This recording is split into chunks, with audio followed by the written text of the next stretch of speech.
Good evening everyone. कैसे हैं आप लोग? आई थिंक आप बहुत अच्छे होंगे। और जो भी मैंने प्रीवियस टॉपिक आपको पढ़ाए हैं उन सारे टॉपिक को कंटिन्यूसली आप स्टडी कर रहे होंगे, क्योंकि मेरे पढ़ाने का उद्देश्य तभी है जब आप मेरी मौजूदगी में उन टॉपिक को आप स्टडी करें, उनको सीखने का, समझने का प्रयास करें। क्योंकि केवल मेरे पढ़ाने से आप एक अच्छे टीचर नहीं बन पाएंगे और ना ही आप एक अच्छे स्टूडेंट बन पाएंगे। एक अच्छे स्टूडेंट आप तभी बन सकते हैं जब आप मेरी पढ़ाई गई चीज़ों को एप्रिशिएट करें, उनको अपने जीवन में ढालने का प्रयास करें, उनसे नई नई चीज़ें तोड़ मरोड़ कर नई नई चीज़ों का जो है इनोवेशन करने का प्रयास करें। शायद पॉसिबिलिटीज़ है कि तब आप एक अच्छे टीचर बन पाएँ। शायद तब पॉसिबिलिटीज़ है कि आप एक अच्छे स्टूडेंट बन पाएँ। क्योंकि आज का जो हमारा टॉपिक है, जिस टॉपिक के बारे में हम और आप आज डिस्कस करने जा रहे हैं, वो टॉपिक आपसे और हमसे संबंधित है। वो टॉपिक आज एक ऐसा टॉपिक है जिसमें आज हम एक ऐसे व्यक्ति की बात करने वाले हैं जो व्यक्ति एक परिवार का निर्माण करता है, एक अच्छे समाज का निर्माण करता है, एक अच्छे राष्ट्र का निर्माण करता है। और वास्तविकता तो ये है कि वो व्यक्ति अगर चाहे तो एक अच्छे विश्व का भी निर्माण कर सकता है। और उस व्यक्ति की अगर हम बात करें, वो व्यक्ति, वो किरदार, वो रोल, जिस टॉपिक के बारे में आज हम पढ़ने जा रहे हैं, वो टॉपिक है शिक्षक। What is the real meaning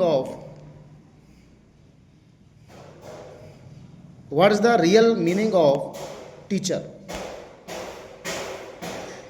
यानी कि एक शिक्षक का अर्थ क्या होता है, एक शिक्षक की परिभाषा क्या होती है, और वास्तविकता में एक शिक्षक होता क्या है। एक शिक्षक को समझना बहुत जो है मुश्किल है, क्योंकि शिक्षक के अंदर छुपे होते हैं वो सारे किरदार, वो सारे इमोशंस, वो सारी कलाएं जो वो अपना पूरा जीवन लगा देता है अपने एक अच्छे विद्यार्थी को सिखाने में। वो पूरे अपने जीवन का निचोड़, एक टीचर अगर 15 वर्ष 20 वर्ष जो भी सीखता है, मैं चाहे अपनी बात करूं या किसी और टीचर की बात करूं, टीचर तो टीचर है। वो जीवन का जो भी निचोड़ लेता है, वो सारा प्रयास करता है कि वो सारी चीज़ें हम अपने ऐसे एक स्टूडेंट को हम सिखा पाएँ जिससे आप जब कहीं एक ऐसे समाज में, एक ऐसे परिवेश में प्रवेश करें तो आप मेरी एक छाप वहाँ छोड़ पाएँ। आपके व्यक्तित्व को, आपकी भाषा को लोग मुझसे पहचानें, लोग मुझसे अटैच करें, रिलेट करें कि आज इसका जो व्यक्तित्व है ना, इसने वहाँ से ऐसे जो है अध्ययन किया, ऐसे पढ़ाई की। आपको शायद पता हो कि आज अगर हम बात करें तो हमारे भारत के जो प्रथम गुरु हैं वो द्रोणाचार्य जी जो है माने जाते हैं, जो आर्चरी यानी कि धनुर्विद्या में निपुण थे। और आपको शायद ये पता हो कि अगर हम महाभारत की बात करें तो इन्होंने 5 पांडव को एक विद्यार्थी के रूप में इन्होंने पढ़ाया। गुरुकुल में एक शिष्य के रूप में जो है इन्होंने उनको शिक्षा दी, धनुर्विद्या इन्होंने सिखाई उनको। आज जब भी हम अर्जुन की बात करें, युधिष्ठिर की बात करें, महाभारत की बात करें, तो गुरु द्रोणाचार्य का नाम सुनहरे अक्षरों में लिया जाता है। एक शिक्षक और एक विद्यार्थी की जो मर्यादा है, उन्होंने केवल अर्जुन को धनुर्विद्या ही नहीं सिखाई, उन्होंने अर्जुन को धनुर्विद्या के साथ साथ एकाग्रता सिखाई, कंसंट्रेशन सिखाया। और कंसंट्रेशन की अगर हम बात करें, उन्होंने ये सिखाया कि सीखने से पहले एकाग्रता बहुत ज़रूरी है। If you want to learn, you have to focus on concentrate. आपको एकाग्रता पे फोकस करना ज़रूरी है। एकाग्रता का मतलब कि जब आप क्लास ले रहे हैं तो आपका फोकस, आपका कंसंट्रेशन, आपकी अटेंशन ओनली ऑन क्लास। आपको डजंट मैटर बाहर क्या चल रहा है, आपके आसपास में क्या चल रहा है, आपके आसपास कैसे लोग हैं, डजंट मैटर, क्योंकि आपका पर्पस, आपका उद्देश्य है इस क्लास को ज्वाइन करना। और ज्वाइन करने के साथ साथ आपका सबसे बड़ा जो मोटिव है वो है मेरे वर्डों से, इन द सेंस, जैसे आप कोई भी क्लास लें, आप कंपटीशन के एक एग्जाम्पल के माध्यम से समझने का प्रयास करते हैं कि जब आप कंपटीशन की तैयारी करते हैं, आप लाइब्रेरी में एक जो है 2x2 की एक टेबल पर आप बैठे हैं और सामने मोबाइल में वीडियो चल रही है, क्लासेस चल रही हैं, लाइव क्लासेस का आजकल ज़माना है। आप उन लाइव क्लासेस में टीचर को आप जो है सुन पा रहे हैं, देख पा रहे हैं, और शायद आपने एक चीज़ नोटिस की हो कि वहाँ हमारा जो एकाग्रता रहती है ना, वो केवल हमारा फोकस वहाँ, डजंट मैटर मेरे बगल वाली सीट पे कौन बैठा है, आई डोंट केयर अबाउट दिस, नहीं फ़र्क पड़ता है। कारण क्योंकि वहाँ मेरा कॉन्फिडेंस, वहाँ मेरा विज़न, मेरा माइंडसेट सेट है कि मैं आज जिस चीज़ के लिए यहाँ आई हूँ या आया हूँ, मुझे वो करना है। जिस दिन आप इस कोर्स को या किसी भी चीज़ को आप जो है लाइटली लेना बंद कर देंगे, मैं गारंटी देता हूं उस दिन आपका कंसंट्रेशन इतना स्ट्रांग हो जाएगा कि मुझे आपको कहने की आवश्यकता नहीं पड़ेगी। आपको खुद लगेगा कि सर 8 बजे सर की क्लास होती है, मैं 7 बजे अपना काम करके फिनिश रेडी होकर एकदम फ्री। वो होती है एकाग्रता। मैं अगर चाहूँ तो एवरी संडे की क्लास आपकी मिस कर सकता हूँ। मैं अगर आपकी क्लास नहीं लूँगा, मुझे कोई खास फर्क नहीं पड़ेगा, ना आपको कोई खास फर्क पड़ेगा।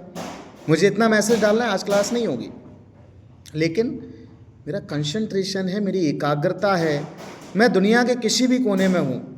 अगर ज़्यादा बिजी हूँ तो नहीं कह सकता, मैं दुनिया के किसी भी कोने में हूँ, मैं 8 बजे आपके सामने प्रेजेंट होता हूँ। कंसंट्रेशन जीवन में बहुत ज़रूरी है। एक गुरु, एक शिक्षक को लिखने, पढ़ने और बोलने के साथ साथ उसका सही मार्गदर्शन करता है, उसको कंसंट्रेशन सिखाता है, उसको प्रेरक का काम करता है, वो उसको जीवन जीने की एक नई दिशा देता है कि ये लो, आपके जो नन्हे नन्हे पैर हैं, ये मैंने आपके लिए एक बढ़िया फूलों सा रास्ता बना दिया, अब आप इस पर चलो और वो सामने आपको जो है आपकी मंजिल दिख रही है, वहाँ तक पहुँचो। रास्ता मैंने बना दिया। टीचर को अगर हम समझने का प्रयास करें, सेम वैसे ही कि रास्ता भी बना दिया, रास्ते में एक गाइड का काम भी किया, बेटा ऐसे ऐसे जाना है, और मंजिल भी साफ दिखा रहा है, वहाँ पहुँचना है और कहीं नहीं जाना, वहाँ पहुँचना है। वो होता है टीचर। मेरे आसपास नॉइज़ है, आई डोंट केयर, जो हो रहा है होने दो, आप तो केवल मुझे सुनो, जो मैं बोल रहा हूँ मुझको सुनो, मुझको अप्रिशिएट करो। मेरी बात आपको समझ में आ रही है? शिक्षक की अगर हम बात करें, अगर आपको अभी भी समझ में नहीं आ रहा है कि टीचर क्या है, what the meaning of teacher, तो मैं आपको बहुत सिंपल शब्दों में समझाने का प्रयास करता हूँ कि आपने एक पेपर पर लिखा शिक्षक, और जब हम शिक्षक लिखते हैं तो मैं आपको बताऊं एक बार कि जैसे हम शिक्षक लिखेंगे, शिक्षा प्लस का, ये आपको दिख रहा है, उल्टा दिखेगा। शिक्षा प्लस का, जब शिक्षक का हम संधि विच्छेद करेंगे तो शिक्षा प्लस का, शिक्षा का मतलब होता है ज्ञान, जानकारी, और का मतलब होता है प्रदान, का करने वाला, यानी कि शिक्षक का मतलब है कि ज्ञान प्रदान करने वाला, जानकारी प्रदान करने वाला। और कैसी जानकारी, कैसा ज्ञान? ऐसा ज्ञान जिसे प्राप्त करके आपके व्यवहार में, आपके जीवन में एक नया परिवर्तन आए, एक नया परिवर्तन। क्योंकि जितना शिक्षक के लिए पढ़ाना इंपॉर्टेंट है, उतना ही शिक्षार्थी के लिए पढ़ना इंपॉर्टेंट है। एक शिक्षक ऐसे शिक्षक नहीं बनता, दोनों का कंट्रीब्यूशन होता है। मैं समझू मैं ऐसे टीचर बन जाऊं, नहीं बन सकता। टीचर बनने के लिए विद्यार्थी का सीखना जरूरी है। जब तक आप मेरी बात को समझेंगे नहीं, सुनेंगे नहीं, सीखेंगे नहीं, मैं टीचर कैसे बनूंगा। और विद्यार्थी को सीखने के लिए टीचर को विद्यार्थी को समझना जरूरी है। भाई वो नहीं सीख पा रहा है तो यू नीड टू अंडरस्टैंड, आपको समझना जरूरी है, समझने की आवश्यकता है आपको उसको। तो पहले आपको अपने अंदर समझने की क्वालिटी लानी पड़ेगी कि कैसे हम उसको समझ पाएं, और जब समझ पाएंगे देन फाइनली आप उसको सिखा पाएंगे। जब समझ पाओगे तभी सिखा पाएंगे। अब यहां दो वर्ड हैं, एक है शिक्षक और एक है शिक्षण। यानी कि सवाल यह है कि शिक्षक तो मैं बन गया, टीचर तो मैं बन गया, लेकिन शिक्षक का शिक्षण क्या है, मतलब टीचर किस चीज़ के हैं भाई, सिखा क्या रहे हैं। That is the most important thing. मैं टीचर तो बन गया, मैं आपको सिखा क्या रहा हूं। मान के चलिए मैं एनटीटी का टीचर हूं, तो मेरे भी कुछ ऑब्लाइगेशन है, मेरे भी कुछ दायित्व हैं। शिक्षण का अगर हम संधि विच्छेद करें तो शिक्षण का मुख्य अर्थ है शिक्षा प्लस अड़ा, अपनी भाषा में बोलते हैं अड़ा। यानी कि अड़ा का मतलब होता है ये एक सफिक्स है, ये एक प्रत्यय है जिसका अर्थ है क्रिया का बोध कराने वाला। क्रिया का बोध कराने वाला, क्रिया क्या है, ज्ञान। तो शिक्षण क्या है, शिक्षण एक ऐसी प्रक्रिया है जिसके द्वारा हमें उस ज्ञान का बोध कराया जा रहा है, हमें उस ज्ञान के बारे में समझाया जा रहा है कि बेटा मैं एनटीटी का टीचर हूं और जो मैं आपको ये बोध करा रहा हूं, ये एनटीटी का बोध करा रहा हूं, एनटीटी का शिक्षण आपको दे रहा हूं। मैं क्या बताने जा रहा हूं, आप मेरी बात को समझ पा रहे हैं। मैं आपको एनटीटी का शिक्षण दे रहा हूं, क्योंकि अड़ा जो है एक प्रत्यय है, जैसे कि प्रत्यय इन द सेंस, जैसे कि परीक्षा में आपने अड़ा लगा दिया। परीक्षा का मतलब होता है आप परीक्षा दे रहे हैं, और परीक्षण का मतलब है जो क्रिया आपने की, परीक्षण उसका बोध करा रहा है।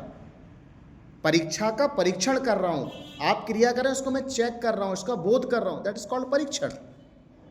जैसे कि निरीक्षण, सफिक्स है, प्रत्यय है, अड़ा एक प्रत्यय है।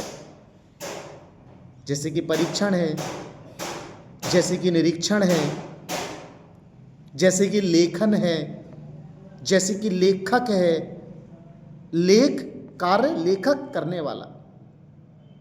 और सेम इसी की तरह उपसर्ग होता है, उपसर्ग को हम बोलते हैं प्रीफिक्स। प्री का मतलब होता है पहले लगने वाला, सफिक्स का मतलब होता है लास्ट में फिक्स होने वाला। जैसे कि अनहैप्पी, खुश का मतलब है ना खुश, ना आगे आ गया, क्रिया में परिवर्तन, इसके शब्द में ही परिवर्तन हो गया, दैट इज कॉल्ड प्रीफिक्स।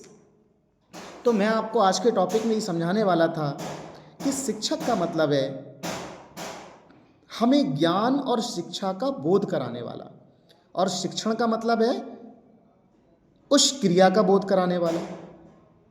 तो वास्तविकता में शिक्षक होता क्या है, एक शिक्षक के बहुत सारे दायित्व होते हैं, और एक शिक्षक का अर्थ केवल आपको पढ़ाना नहीं है, आपके अंदर एक कैरेक्टर को बिल्ड करना है। आप जो अभी हैं, आप जो बचपन में थे, एक छोटा सा एग्जाम्पल मैं समझाने का प्रयास करता हूँ। आप जो आज से 15 वर्ष पहले जो आप थे, क्या आप वही वो व्यक्ति हो जो 15 वर्ष पहले थे? नहीं हो। आपकी माँ ने आपके जीवन में एक शिक्षक का काम किया, आपको अच्छे आदर्श सिखाए, आपके अंदर एक नए कैरेक्टर को बिल्ड किया, आपको एथिक्स सिखाए, और आपके व्यवहार में परिवर्तन आया, चेंजमेंट आया, दैट इज कॉल्ड टीचिंग। और टीचिंग कौन कराता है? टीचर।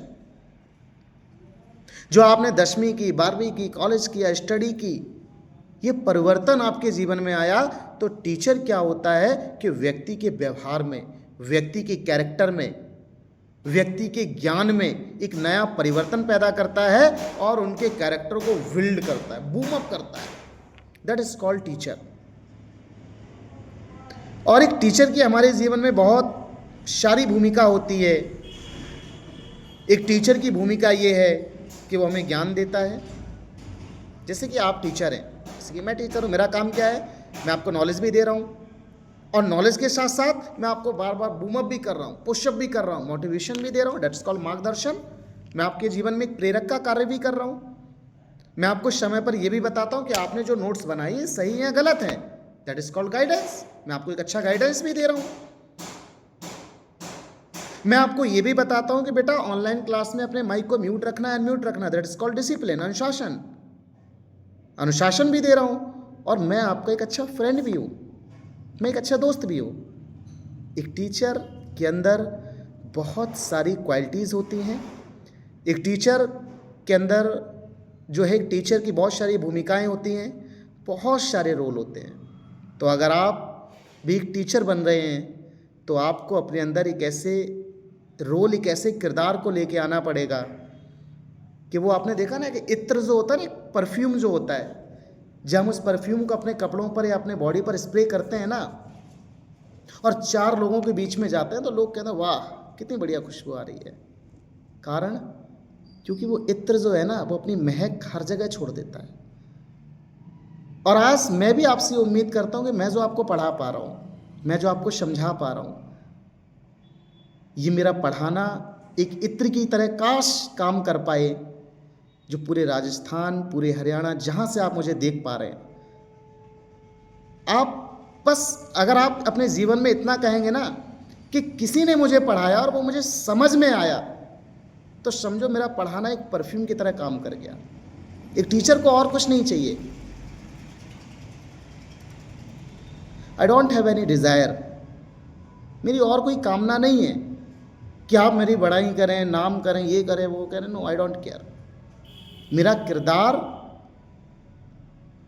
तब जो है एक अच्छा होगा जब आप बस इतना कहते कि सर समझ में तो आ रहा है, बस ऐसा ही मैं आपको डिज़र्व कर, मैं चाहता हूँ, एक्सपेक्ट करता हूँ कि आप भी ऐसे बन पाएँ।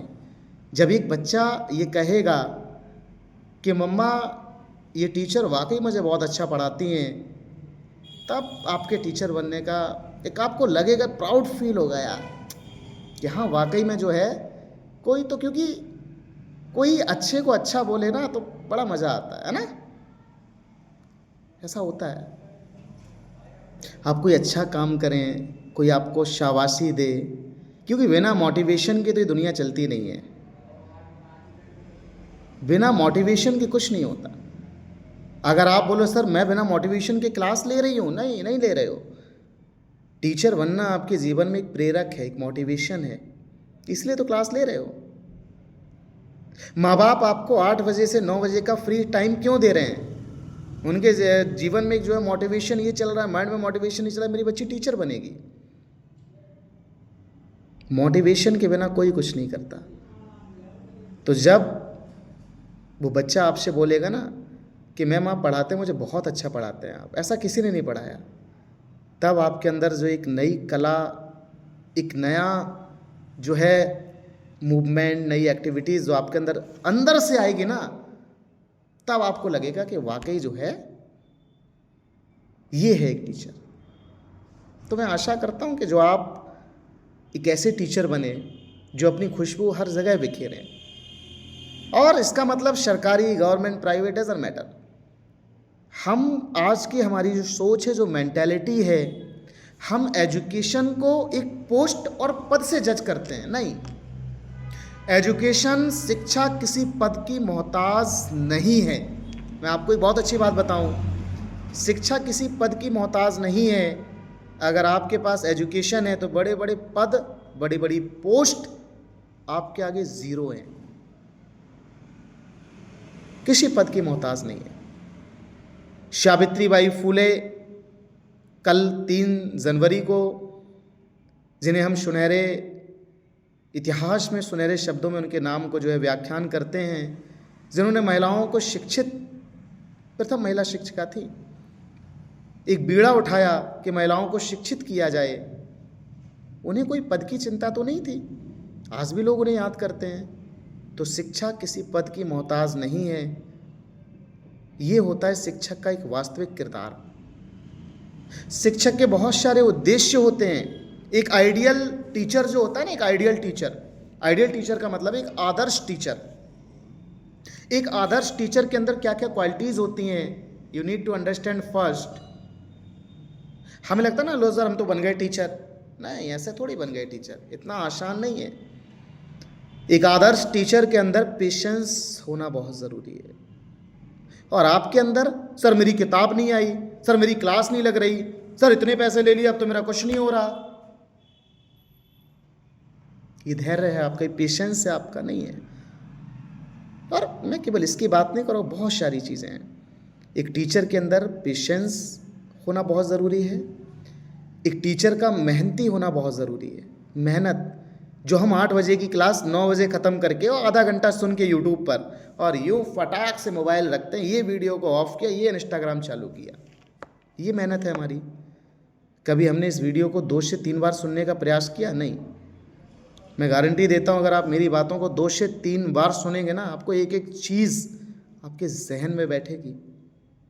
आपको एहसास होगा कि मेरे एक एक कहे वर्ड वाकई में अपने जीवन से आपके रिलेट करेंगे। वाकई में आपको ये फील होगा, ये एहसास होगा।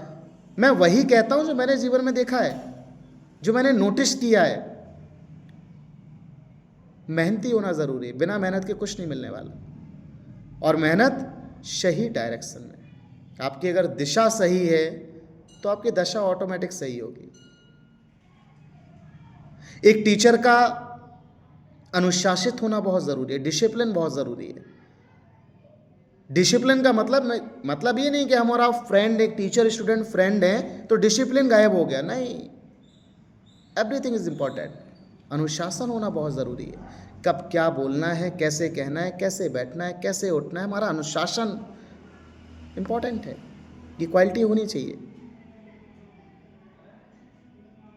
हमारा बिहेवियर, व्यवहार, हमारा व्यक्तित्व ये दर्शाता है कि हमारे अंदर कौन कौन सी क्वालिटीज़ हैं। कुशल होना चाहिए, व्यवहार अच्छा होना चाहिए, दैट इज़ कॉल्ड टीचर। तो आज के इस टॉपिक को अब हम शुरू करते हैं, और जो मैं आपको 1 to 1 बताऊंगा उसको आप अपनी कॉपी में नोट करेंगे। और मैं आपसे यही उम्मीद, यही रिक्वेस्ट करता हूं कि जो भी मैं आपको पढ़ाता हूं उसे एक बार रिवाइज ज़रूर किया कीजिए।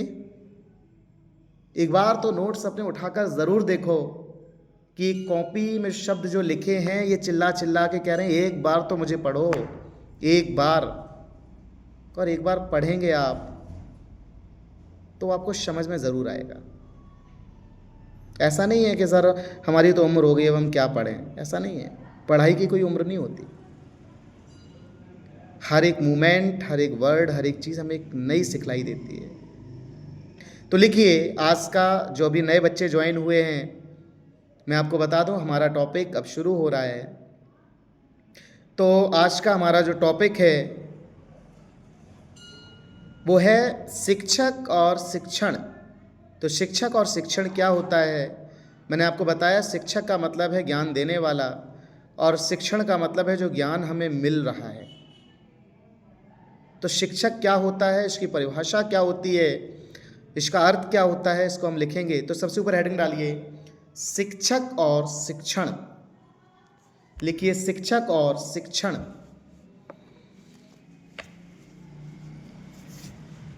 लिखिए शिक्षक और शिक्षण। इसके नीचे एक हेडिंग लिखिए शिक्षक, और कोष्टक में लिखिए टीचर। देवी जी, अरे लिख लो। लिखिए शिक्षक, कोष्टक में लिखिए टीचर। इसमें लिखिए एक अच्छा टीचर ना केवल हमें पढ़ना सिखाता है, ना केवल हमें पढ़ना सिखाता है, बल्कि जीवन जीना भी सिखाता है। बल्कि जीवन जीना भी सिखाता है। एक अच्छा टीचर यानी कि एक अच्छा शिक्षक व्यक्ति के अंदर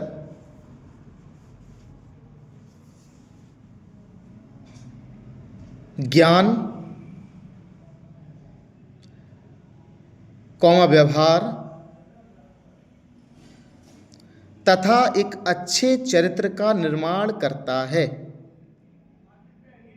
तथा एक अच्छे चरित्र का निर्माण करता है।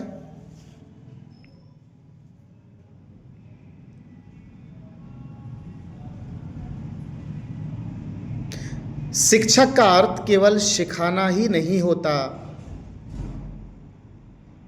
शिक्षक का अर्थ केवल सिखाना ही नहीं होता, बल्कि बच्चे को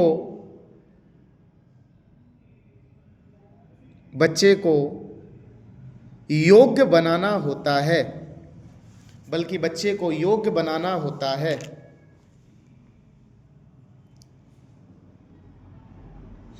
इसके नीचे डालिए हेडिंग, शिक्षक की भूमिका। भूमिका का मतलब होता है रोल, शिक्षक की भूमिका।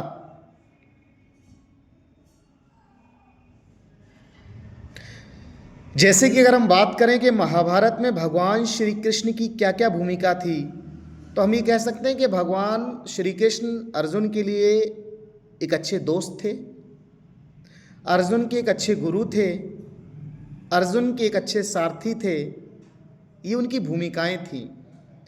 ऐसे ही अगर हम टीचर की भूमिकाओं की बात करें, तो टीचर की भूमिका होती है बच्चे का बेहतर तरीके से मार्गदर्शन करना, बच्चे के कैरेक्टर को बिल्ड करना, बच्चे के अंदर ज्ञान का विकास करना। ये भूमिकाएं होती हैं टीचर की। ऐसा आपको भी करना है। तो लिखिए शिक्षक की भूमिकाएं, हेडिंग डालिए शिक्षक की भूमिकाएं। इसमें लिखिए शिक्षक की मुख्य भूमिकाएं होती हैं, शिक्षक की मुख्य भूमिकाएं होती हैं। पॉइंट नंबर 1, बच्चों को ज्ञान प्रदान करना।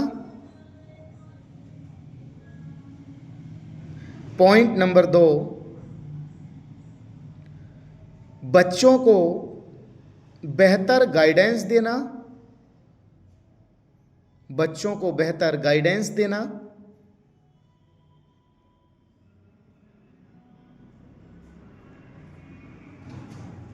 पॉइंट नंबर 3, बच्चों को प्रेरक करना, यानी कि प्रेरणा देना, प्रेरक करना। पॉइंट नंबर 4, बच्चों के अंदर अनुशासन का निर्माण करना।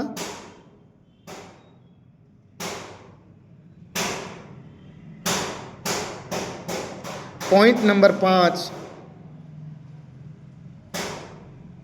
बच्चों के साथ एक मित्र एवं एक अभिभावक की तरह, एक मित्र एवं एक अभिभावक की तरह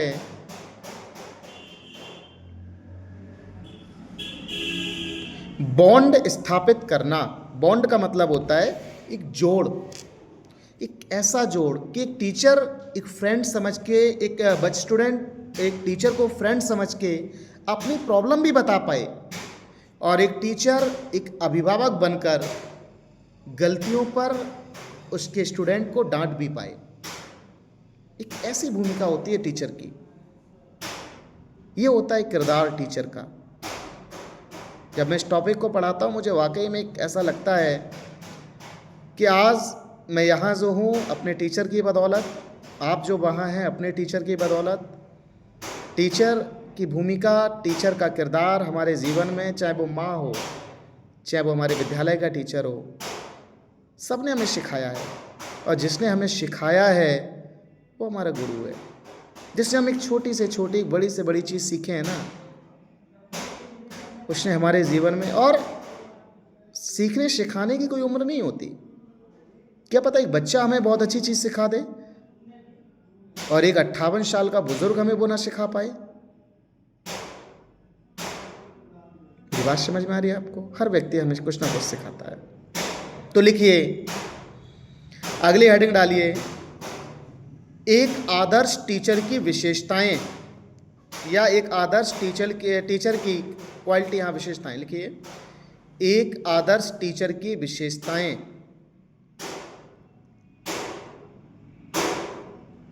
इसके अंदर लिखिए, एक आदर्श टीचर की मुख्य विशेषताएं होती हैं, मुख्य विशेषताएं होती हैं। एक आदर्श टीचर धैर्यवान, मेहनती, अनुशासित, समय का पाबंद, इसी में लिखना है समय का पाबंद,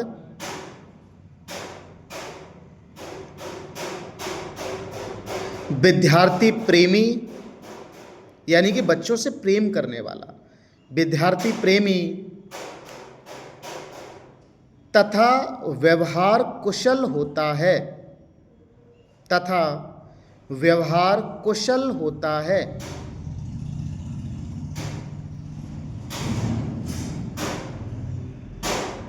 अगली हेडिंग लिखो, टीचर के कर्तव्य, यानी कि शिक्षक के कर्तव्य, शिक्षक के कर्तव्य।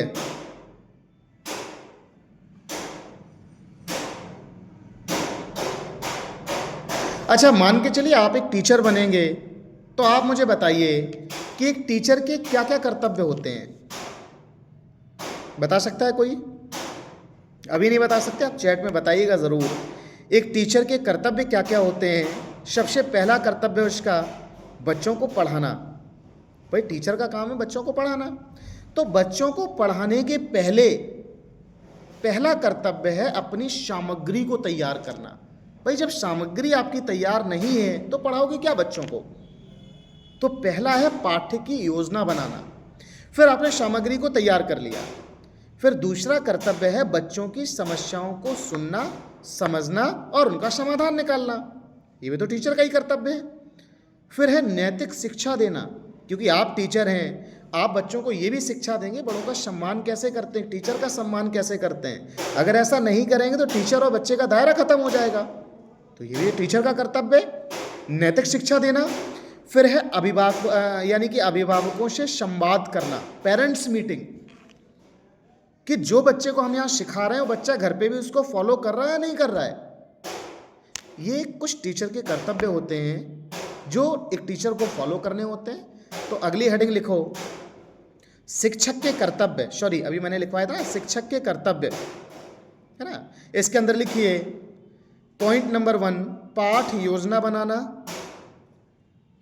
पाठ योजना बनाना। इस सराउंडिंग में नॉइज बहुत ज़्यादा आ रहा है ना, कोई बात नहीं, आप लिखिए। दूसरा है समस्या समझना। तीसरा पॉइंट है नैतिक शिक्षा देना।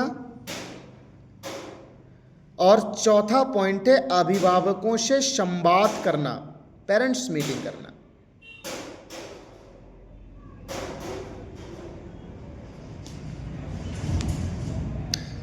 पांचवा पॉइंट है डिजिटल शिक्षा प्रदान करना, डिजिटल शिक्षा प्रदान करना तथा स्किल ट्रेनिंग देना, तथा स्किल ट्रेनिंग देना। भाई जो स्किल का टीचर है स्किल की ट्रेनिंग देगा, जो डिजिटल में अनुभव रखता है वो डिजिटल, यानी कि कर्तव्य, हमारी ड्यूटीज़ हैं, है ना।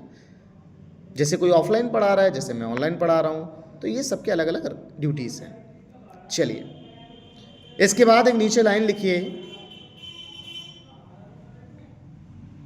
शिक्षक का समाज में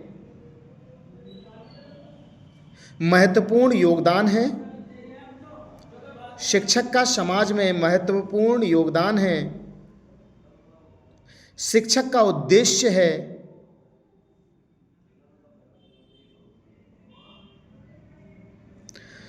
एक अच्छे समाज,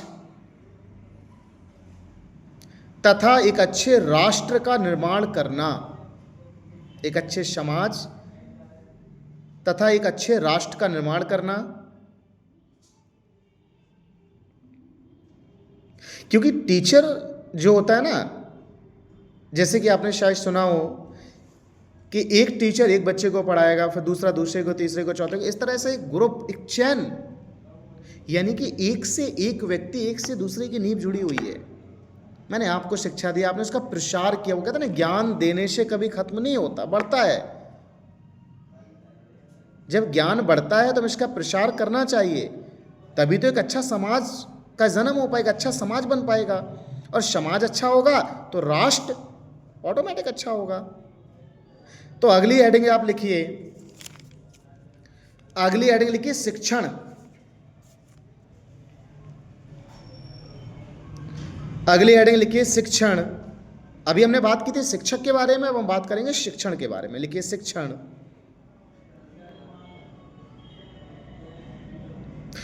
तो शिक्षण, शिक्षण क्या होता है बताइए, कोई शिक्षण क्या होता है? अभी मैंने आपको बताया था शिक्षण की अगर हम बात करें तो अभी मैंने बात की थी शिक्षक की। शिक्षक का मतलब होता है, शिक्षक का मतलब क्या होता है? जो शिक्षा देता है। और शिक्षण का मतलब होता है कि वो शिक्षा, कौन सी शिक्षा? जो इसके द्वारा दी जा रही है, वही तो शिक्षण है। भाई मैं टीचर हूं, मेरा काम है आपको पढ़ाना, और शिक्षण क्या है कि जो पढ़ाई मेरे द्वारा आपको पढ़ाई जा रही है, दैट इज कॉल्ड शिक्षण। शिक्षण एक ऐसी प्रक्रिया है, अगर आपसे कोई पूछे तो मैं बता देता हूं। शिक्षण एक ऐसी प्रक्रिया है जिसके द्वारा बच्चे को ज्ञान तथा एक ऐसा कौशल प्रदान किया जाता है जिससे बच्चे का संपूर्ण विकास होता है, जिससे बच्चे का दृष्टिकोण चेंज होता है, पर्सपेक्टिव बदल जाता है, परिवर्तन होता है, सोचने का नजरिया बदल जाता है, इंप्रूवमेंट आता है, ट्रांसफॉर्मेशन, एक नई क्रांति, रिवॉल्यूशन, दैट इज कॉल्ड शिक्षण। वो होता है शिक्षण। शिक्षा में इतनी ताकत है, वो कहते हैं ना कि शिक्षा एक ऐसी शेरनी का दूध है कि जो पिएगा वो दहाड़ेगा। That is true. अगर आप शिक्षित हैं तो आप इंडिपेंडेंट हैं, स्वतंत्र हैं। जैसे खुली हवा में तिरंगा लहराता है ना, वैसे ही रियलिटी है ये। शिक्षित होना जरूरी है। अनपढ़ व्यक्ति चीजों को नहीं जज कर पाता, नहीं समझ पाता है। एक अनुभवी और एक समझदार व्यक्ति को पता होता है साफ चाय गर्म या पानी ठंडा है। जिसने कभी देखा ही नहीं, चाय को टच ही नहीं किया, उसकी नॉलेज ही नहीं, उसे क्या पता होगा? नहीं पता उसे। ज्ञान लेना बहुत जरूरी है, चाहे वो किताबी हो और चाहे वो जीवन का हो। तो लिखिए, हेडिंग लिखिए, हेडिंग लिखिए शिक्षण, और शिक्षण को कोष्टक में लिखिए टीचिंग, इसे कहते हैं टीचिंग। तो लिखिए शिक्षण, कोष्टक में लिखिए टीचिंग। इसमें लिखिए शिक्षण एक ऐसी प्रक्रिया है जिसके माध्यम से, शिक्षण एक ऐसी प्रक्रिया है जिसके माध्यम से टीचर विद्यार्थियों में, जिसके माध्यम से टीचर विद्यार्थियों में ज्ञान, कौशल, व्यवहार तथा अच्छे दृष्टिकोण का विकास करता है। शिक्षण एक ऐसी प्रक्रिया है जिसके माध्यम से टीचर विद्यार्थियों में ज्ञान, कौशल तथा अच्छे दृष्टिकोण का विकास करता है। यह एक, नीचे लिखो लाइन में, यह एक दोहरी प्रक्रिया है, यह एक दोहरी प्रक्रिया है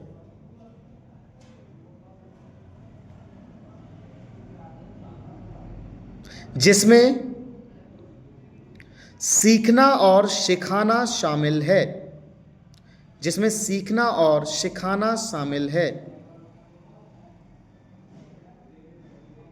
यह प्रक्रिया दोनों के सहयोग से पूरी होती है। यानी कि शिक्षण का मतलब है मैं आपको पढ़ाता रहूं और आप पढ़ो ना, तो शिक्षण कभी पूरा नहीं होगा। द्रोणाचार्य अर्जुन को आर्चरी सिखाते रहते लेकिन वो सीखता नहीं, तो क्या कभी धनुर्विद्या में महारत हासिल कर पाता? नहीं। द्रोणाचार्य एक अच्छे गुरु तब बने जब अर्जुन एक अच्छा शिष्य बना। मेरी बात समझ में आ रही है आपको? एक माँ एक अच्छी माँ तब बनती है जब एक अच्छा बेटा होता है। एक अच्छा गुरु तब बनता है जब एक अच्छा शिष्य होता है। एक अच्छा टीचर तब बनता है एक अच्छा स्टूडेंट होता है।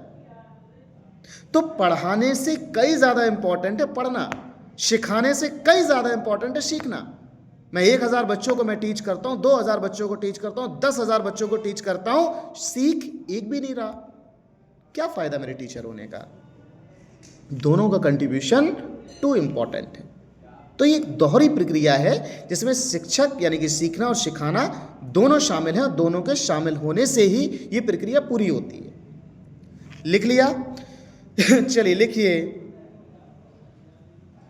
इसके नीचे लिखो, इसी लाइन में एक लाइन, मतलब उसी लाइन नीचे वाली लाइन में लिखिए कि शिक्षण वह प्रक्रिया है, शिक्षण वह प्रक्रिया है जिसके द्वारा सीखने की परिस्थिति पैदा की जाती है। जिसके द्वारा सीखने की परिस्थिति पैदा की जाती है।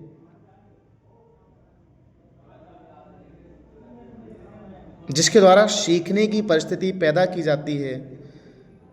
इसके नीचे वाली लाइन में लिखो, गेज के अनुसार, GAGE, गेज एक शिक्षा मनोवैज्ञानिक रहे हैं, GAGE, उन्होंने अपनी डेफिनेशन में बताने का प्रयास किया, जैसा मैंने बोला नहीं, जैसा जिसका आईसाइट, जैसा जिसका दृष्टिकोण, जैसा जिसका परसेप्शन, वैसे उसके विचार। भाई जैसा जिसका परसेप्शन वैसे उसके विचार। एक कमरा था, एक कमरे में पीछे दो जो है व्यक्ति जो है अपना खड़े हुए थे, पर्दा लगा हुआ था। आने जाने वाले लोगों ने देखा, पर्दे में जैसे उनकी परछाई उनको नजर आई, वैसा उनका दृष्टिकोण बन गया कि इसके पीछे ये एक्टिविटीज हो रही है, लड़ाई हो रही है, झगड़ा हो रहा है, बैठे हैं, गा रहे हैं, डांस। यानी कि जैसा व्यक्ति देखता है वैसा अपना नजरिया बना लेता है। तो गेज का शिक्षा मनोविज्ञान को देखने का नजरिया बहुत डिफरेंट था।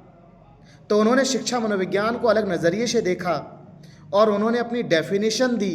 तो लिखिए कि गेज के अनुसार शिक्षण एक ऐसी प्रक्रिया है जिसका उद्देश्य जीवन को सरल बनाना है। जिसका उद्देश्य जीवन को सरल बनाना है। और ये फैक्ट है कि जब आप चीज़ों को सीख जाते हैं, मैं हमेशा अपनी काउंसलिंग में, अपने सेशन में समझाने का प्रयास करता हूं कि जब तक हमें किसी चीज़ का ज्ञान नहीं होता तब तक वो चीज़ हमें बहुत डिफ़िकल्ट लगती है, बहुत मुश्किल लगती है। आज अगर आपको कंप्यूटर चलाना नहीं आता तो एक कंप्यूटर ना चलाने वाले को कीबोर्ड पर उंगलियां रखते वक्त उसकी उंगलियां कांपती हैं, उसे डर लगता है, उसके अंदर भय होता है, वो डरता है चीज़ों से। क्यों? उसे उस चीज़ का ज्ञान नहीं है, कहीं खराबी ना हो जाए, कहीं कोई चीज़ ये ना हो जाए, ऐसा ना हो जाए, मुश्किल लगता है हर काम। लेकिन जब एक टीचर आपके हाथ पकड़कर उंगलियां उस पर रखना सिखाता है ना, तो आप कहते हैं it's a piece of cake, यार ये तो बहुत सरल है, बहुत इजी है। कैसे? यही तो शिक्षण है, यही तो टीचिंग है, यही तो मेथड है। जब पहली बार कोई लड़की जो है रसोई में चीज़ें बनाना सीखती है, बहुत मुश्किल लगता है, जब सीख जाती है उसे बहुत आसान लगता है। यही तो टीचिंग है। शिक्षण एक ऐसी प्रक्रिया है जो जीवन को बहुत सरल बना देती है, चाहे वो पढ़ाई के क्षेत्र में हो, व्यापार के क्षेत्र में हो, व्यवसाय के क्षेत्र में हो, या अपने जीवन के निजी क्षेत्र में हो। तो गेज ने अपने शब्दों में ये बताने का प्रयास किया कि शिक्षण एक ऐसी प्रक्रिया है जो जीवन को सरल बनाती है। इसके आगे नीचे एक हेडिंग लिखिए, दूसरी लिखिए नीचे वाले लाइन लोग अतः शिक्षक द्वारा शिक्षण के माध्यम से, यानी कि टीचर द्वारा टीचिंग के माध्यम से विद्यार्थी के जीवन में एक वांछित परिवर्तन लाया जाता है। एक वांछित परिवर्तन लाया जाता है, यानी कि टीचर व्यक्ति के जीवन में एक ट्रांसफॉर्मेशन लेके आता है, एक बदलाव लेके आता है। बेटा पहले तुम ये थे, अब ये नहीं रहोगे, अब ऐसे महकोगे जैसे परफ्यूम महकती है। एक किरदार आपका अलग होगा, है ना, व्यक्तित्व अलग होगा। तो टीचर क्या करता है, एक चेंजमेंट लेके आता है उसके अंदर। तो लिखिए, अगली हेडिंग डालिए, शिक्षण की प्रवृत्ति। जल्दी लिखो, फटाफट, टाइम कम है। लिखिए शिक्षण की प्रवृत्ति। इसमें लिखिए पॉइंट नंबर 1, शिक्षण एक उद्देश्यपूर्ण प्रक्रिया है। शिक्षण एक उद्देश्यपूर्ण प्रक्रिया है। पॉइंट नंबर 2, शिक्षण एक सामाजिक प्रक्रिया है, क्योंकि बिना उद्देश्य के शिक्षण देना बेवकूफ़ी है। बिना उद्देश्य के पढ़ाना मतलब जो है ज्ञान बांटना, कहते हैं ना, उद्देश्य नहीं है उसका क्या मतलब, पर्पस नहीं है ना। हम उस रास्ते में जा रहे हैं जहाँ कोई मंजिल नहीं है। तो उद्देश्यपूर्ण एजुकेशन होती है, वो शिक्षण जो होता है वो उद्देश्यपूर्ण होता है। शिक्षण जो होता है वो सामाजिक प्रक्रिया होती है, उसमें समाज का हर छोटा बड़ा व्यक्ति सब एजुकेशन ले सकते हैं। तो लिखिए, शिक्षण एक उद्देश्यपूर्ण प्रक्रिया है। दूसरा पॉइंट, एक सामाजिक प्रक्रिया है। तीसरा पॉइंट, एक मनोवैज्ञानिक प्रक्रिया है। शिक्षण एक मनोवैज्ञानिक प्रक्रिया है, और ऑब्वियसली मनोवैज्ञानिक है, क्योंकि जो मन में चल रहा है, जो संशय, हमारे डाउट, हमारे जो संदेह हमारे मस्तिष्क में है, जब तक उस संदेह का समाधान नहीं है तब तक शिक्षण का मतलब नहीं है। एक बच्चा अगर ये पूछने में झिझक रहा है, वो पूछ नहीं पा रहा है सर ये कैसे होता है, वो कभी सीख ही नहीं पाएगा। मनोवैज्ञानिक आपको समझना पड़ेगा कि ये चाहता क्या है, तब आप उसको वो चीज़ें प्रोवाइड कर पाएंगे, तब आप उसको सिखा पाएंगे। तो मनोवैज्ञानिक प्रक्रिया है। तीसरा लिखिए कि नियोजित प्रक्रिया है। नियोजित का मतलब है कि शिक्षण प्लान्ड होता है। प्लान का मतलब है कि पहले से प्लान होता है, आज हमें ये पढ़ाना, ये टॉपिक है हमारा। बिना टॉपिक के तो आप यहाँ की बातें, यहाँ की बातें, यहाँ की बात, कोई मतलब नहीं, कोई सार ही नहीं है इसका। प्लान्ड होता है, एक स्टेप बाय स्टेप चीज़ें चलती हैं। आज हमारा ये टॉपिक है, कल हमारा ये टॉपिक है, परसों हमारा ये टॉपिक है। हम किताब का पहला पेज और आखिरी पेज एक दिन में नहीं पढ़ा सकते। प्लान नियोजित प्रक्रिया है। पांचवा लिखिए, शिक्षण एक दोहरी प्रक्रिया है। दोहरी का मतलब इसमें दो चीज़ें होती हैं, एक सीखना और एक सिखाना। तो लिखिए शिक्षण एक दोहरी प्रक्रिया है। इसके बाद एक अगली हेडिंग लिखो फटाफट, लिखिए शिक्षण का उद्देश्य। अरे देवी जी इस पे ध्यान मत दो, मेरी बातों पे दो ना, जल्दी लिखो फटाफट। बातें और मौज मस्ती करने में बड़ा मजा आता है आपको, है ना। चलिए लिखिए शिक्षण का उद्देश्य। अगर समझ में आ रहा है तो कमेंट भी है, लाइक का ऑप्शन भी है, वहां शरारत कर लो थोड़ी सी, उसको दबा के शरारत कर लो, हमें भी अच्छा लगेगा, आपको भी अच्छा लगेगा। चलिए लिखिए शिक्षण का उद्देश्य। पॉइंट नंबर 1,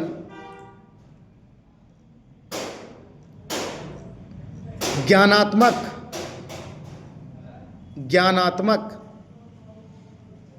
पॉइंट नंबर 2, भावनात्मक। पॉइंट नंबर 3, क्रियात्मक। यानी कि ज्ञानात्मक का मतलब है कि शिक्षण का उद्देश्य ज्ञान का विस्तार करना। भावनात्मक का मतलब है कि शिक्षण का उद्देश्य भावनाओं को भलीभांति समझना। क्रियात्मक का उद्देश्य है कि कौशल एवं अभ्यास विकसित करना। आपने पढ़ लिया, आपने किताबें पढ़ ली, आपने पेज पढ़ लिया, आपके अंदर वो कैरेक्टर आ गया, लेकिन अब उस कैरेक्टर को प्ले कैसे करना है वो भी तो शिक्षण ही बताएगा। वो देखा नहीं आपने रामलीला में जो लोग किरदार करते हैं, बड़ी बड़ी किताबें पढ़ी, बड़े बड़े दोहे पढ़े, बड़े बड़े जो भाषण, लेक्चर, स्पीच उन्होंने स्टडी किया, सब कर लिया, A to Z बहुत निपुण है, परफेक्ट है, प्ले कैसे करना है नहीं पता, फेल हो गए। तो क्रियात्मक का मतलब है कि चीज़ों को प्ले कैसे करना है, दैट इज मोस्ट इंपॉर्टेंट, वो भी तो सीखना आना चाहिए। तो शिक्षण का उद्देश्य है, क्योंकि एक बच्चे से एक टीचर तभी बनता है जब वो तीनों चीज़ों को भली भांति समझता है। पहले ज्ञान लेगा, भावनात्मक स्ट्रांग होगा, भावनात्मक उद्देश्य को समझेगा, फिर क्रियात्मक को समझेगा। क्लियर है? चलिए, वेरी गुड। इसके बाद लिखिए, एक अगली हेडिंग लिखो, शिक्षण के प्रमुख तत्व। शिक्षण के प्रमुख तत्व।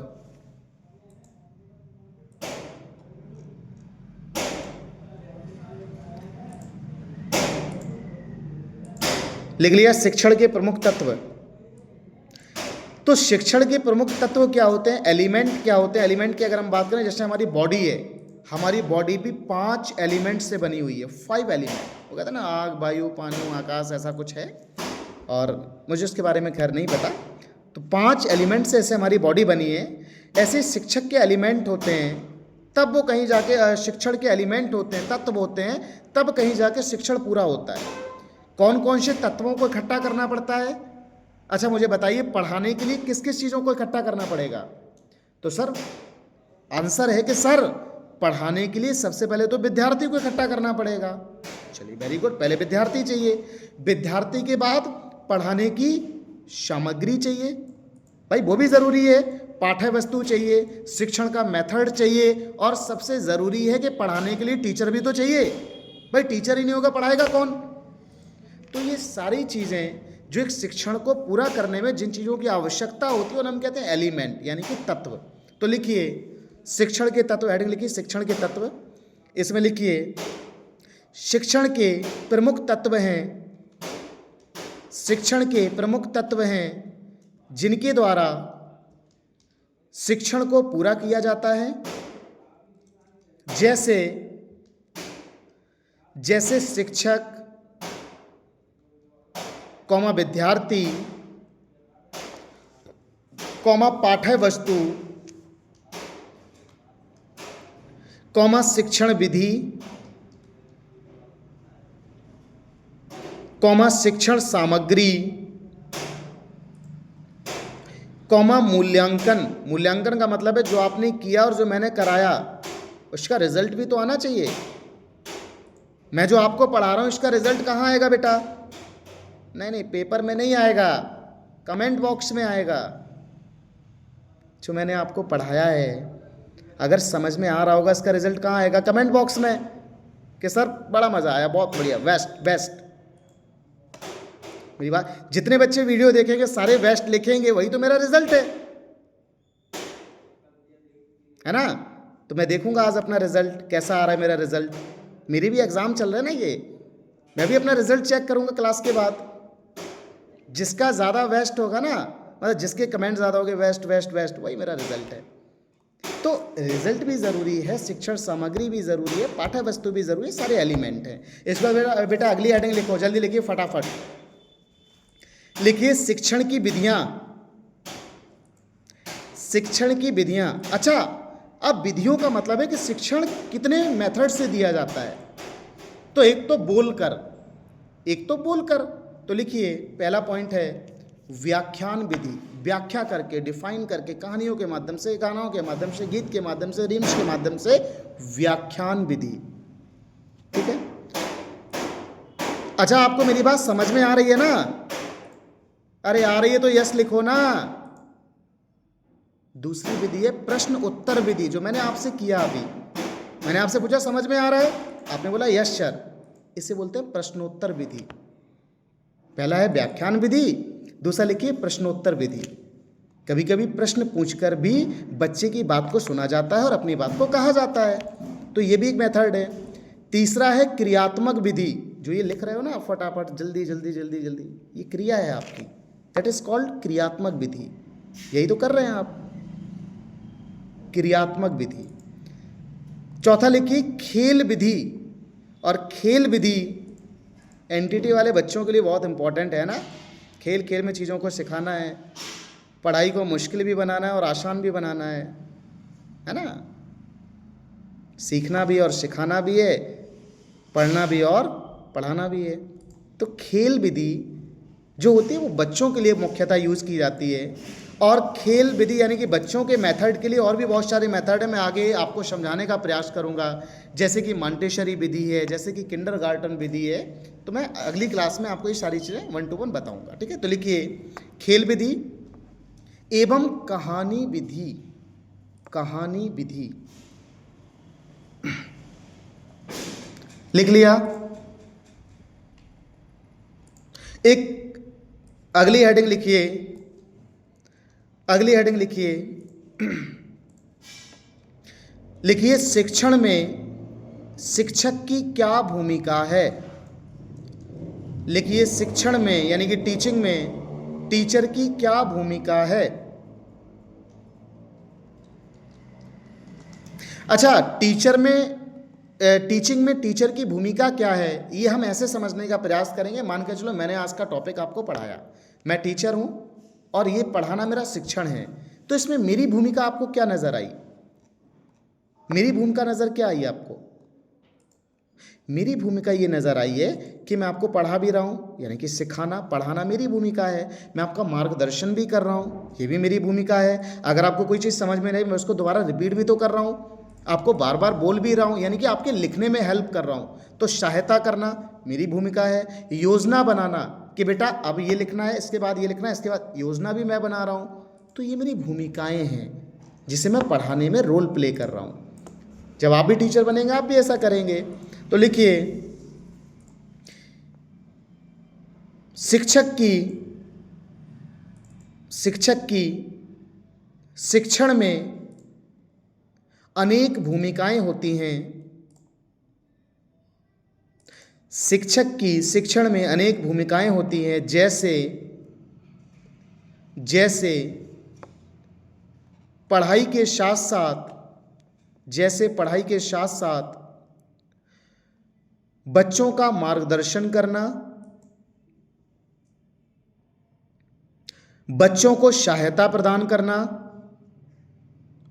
योजना बनाना तथा मूल्यांकन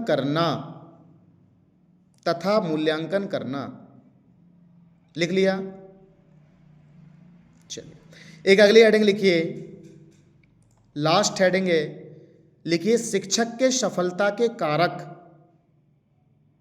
अच्छा, आप सभी सफल होना चाहते हैं तो ये कारक आप सुनिए, ये बहुत ज़रूरी है आपके लिए। सफल होना है तो ये इंपॉर्टेंट है आपके लिए और मेरे लिए भी, है ना। हाँ, ये सुनना पड़ेगा, ज़रूरी है, बिना इनके सफल नहीं हो पाओगे। ऐसा है क्या? तो सुनिए, लिखिए शिक्षक की सफलता के कारक। तो लिखिए पॉइंट नंबर 1,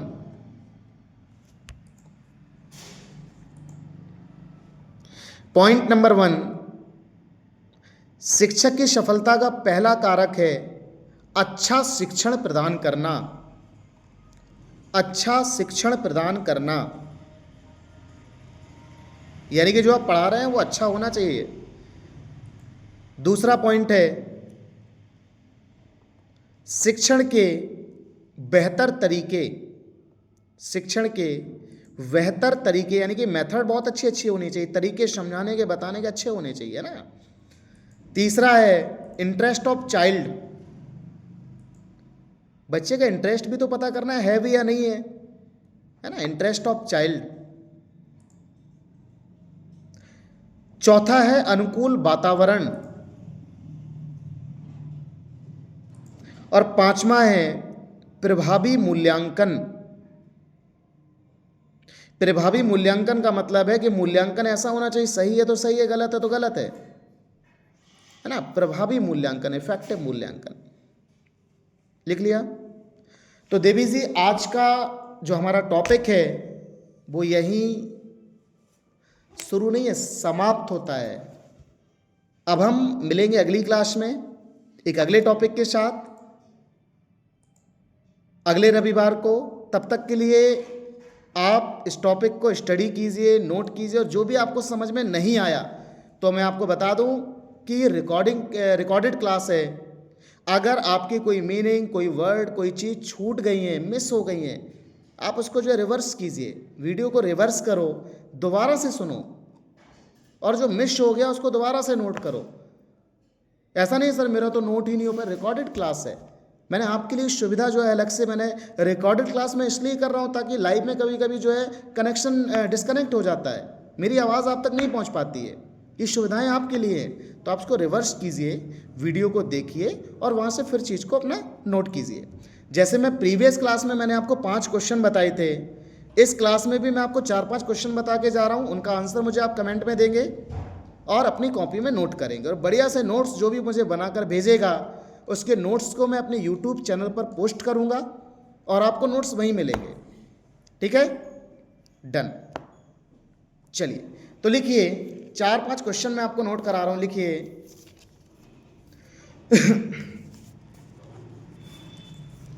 पहला क्वेश्चन लिखिए, इनको आपको घर से लिखना है कॉपी में, और इनका शॉर्ट आंसर आप चाहो कमेंट बॉक्स में सबको कमेंट करना है ना। चलिए लिखिए, शिक्षण का सही उद्देश्य क्या है, और इसका आंसर आपको एक लाइन में 1 वर्ड में देना है, ज़्यादा लंबा नहीं, 1 वर्ड। 1 वर्ड का मतलब है जैसे शिक्षण का उद्देश्य सर पढ़ाना, शिक्षण का उद्देश्य डांटना, शिक्षण का उद्देश्य सीखने में सहायता करना, इस तरह से 1 वर्ड में आंसर है ना। तो पहला क्वेश्चन लिखिए, शिक्षण का सही उद्देश्य क्या है।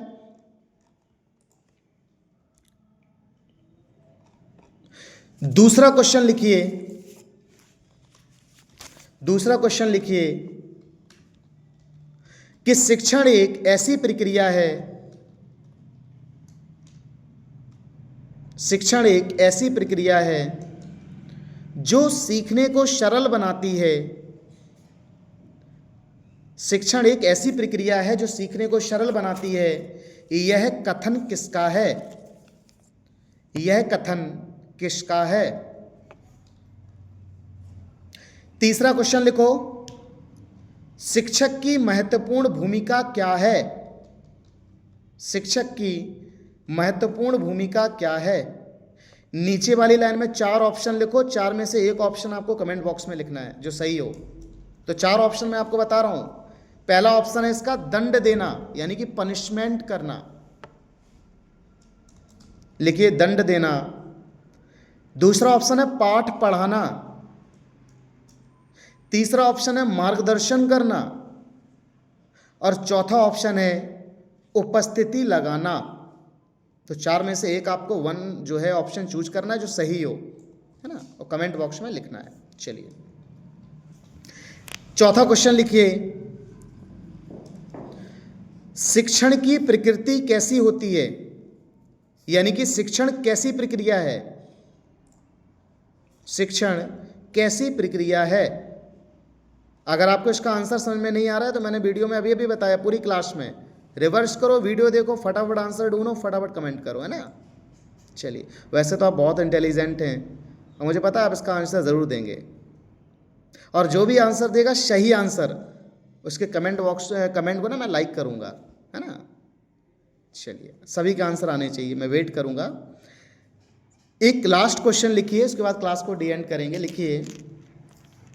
लिखिए एंटिटी स्तर पर बच्चों को पढ़ाने की सबसे उपयुक्त विधि कौन सी है, सबसे उपयुक्त विधि कौन सी है। एक लास्ट क्वेश्चन लिखो, धैर्य का मतलब होता है पेशेंस, तो लिखिए धैर्य किसका आवश्यक गुण है, धैर्य किसका आवश्यक गुण है, यानी कि धैर्य रूपी क्वालिटी किसके अंदर होनी चाहिए। तो लिखिए धैर्य किसका आवश्यक गुण है। तो इन 4-5 सवालों के आंसर आपको जो है 1-2 सवाल जो भी आपको 1 वर्ड हो कमेंट बॉक्स में देने हैं, कॉपी में नोट करने हैं। जो मैंने आपको नोट कराया बढ़िया से सुंदर सी राइटिंग में लिखकर कोई भी एक स्टूडेंट मेरे व्हाट्सएप नंबर पे व्हाट्सएप करेगा, मैं उसको यूट्यूब पर कम्युनिटी में पोस्ट करूँगा, सारे नोट्स आपको वहीं मिलेंगे। और मैं आशा करता हूँ कि आप सभी बढ़िया तरीके से क्लास को अटेंड करते होंगे, बढ़िया से आप मन लगाकर आप चीज़ों को पढ़िए, सीखिए और समझिए।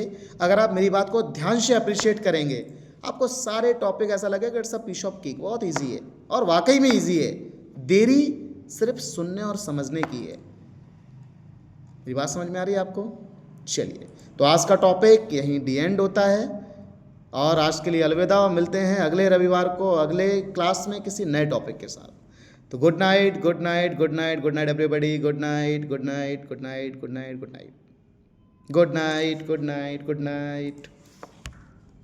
चलिए, गुड नाइट एवरीबॉडी।